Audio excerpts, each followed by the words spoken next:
non seulement ils sortent l'omnibus, mais ils s'en mettent dans la collecte pour Carrefour. Je suis content.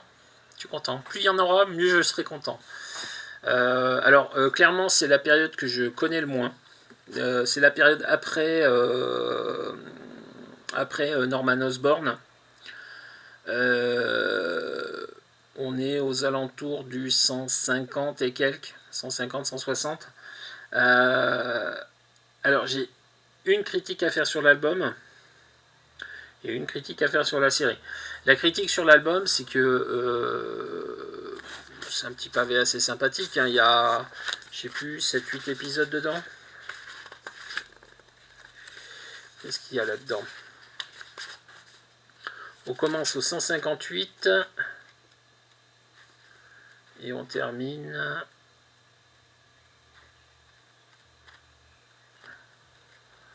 Je vais le retrouver, vous en faites pas. J'aurais dû préparer comme à chaque fois, je ne l'ai pas fait. 158 à 168, donc il y a 11 numéros dedans. Problème, c'est qu'on est planté en plein au milieu de l'histoire. Et la suite, je sais pas quand est-ce qu'on l'aura. Moi, clairement, ce découpage-là, ça me pose souci. J'aurais préféré qu'il s'arrête à la fin de la première partie de cet album-là. Et puis voilà.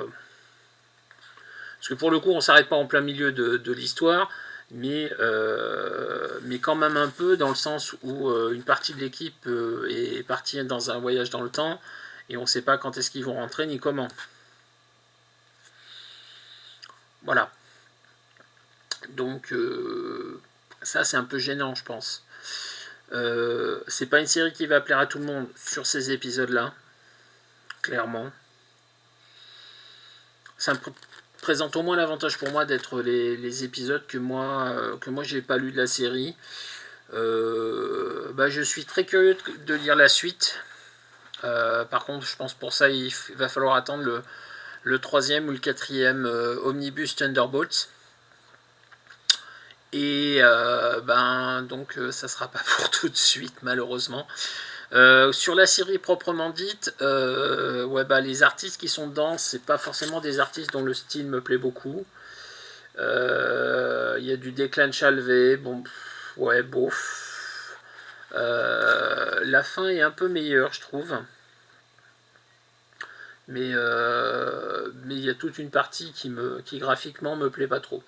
Mais les histoires sont sympas, ça présente un intérêt assez sympathique. Ça présente bien ce qui a été fait après le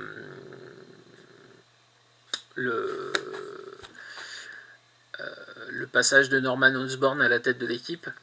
Donc après le cycle Warren Ellis. Et puis surtout ça permet de retrouver les personnages des Thunderbolts d'origine, puisqu'il y a une partie de l'équipe qui est dans le passé et une partie de l'équipe qui est dans le présent. Et donc de revoir Mac, de revoir Songbird, de revoir Moonstone, de revoir Fixer, ça fait plaisir. Ça fait vraiment plaisir. Bon, après, ce qu'ils en ont fait dans la série, il s'est passé des choses que j'ai, je pense, ratées. Mais encore une fois, c'est suffisamment plaisant pour me donner envie de lire la suite. Alors après, mon avis est biaisé, ça s'appelle Thunderbolts, hein, bien évidemment. Mais encore une fois, c'est pas si mauvais que ça, c'est même limite bon, quoi. À l'aspect dessin près qui me touche pas, qui me plaît pas, quoi. Voilà. Bon, ça sera tout pour le moment, pour ce début de fournée. Je referai des vidéos quand j'aurai lu d'autres trucs.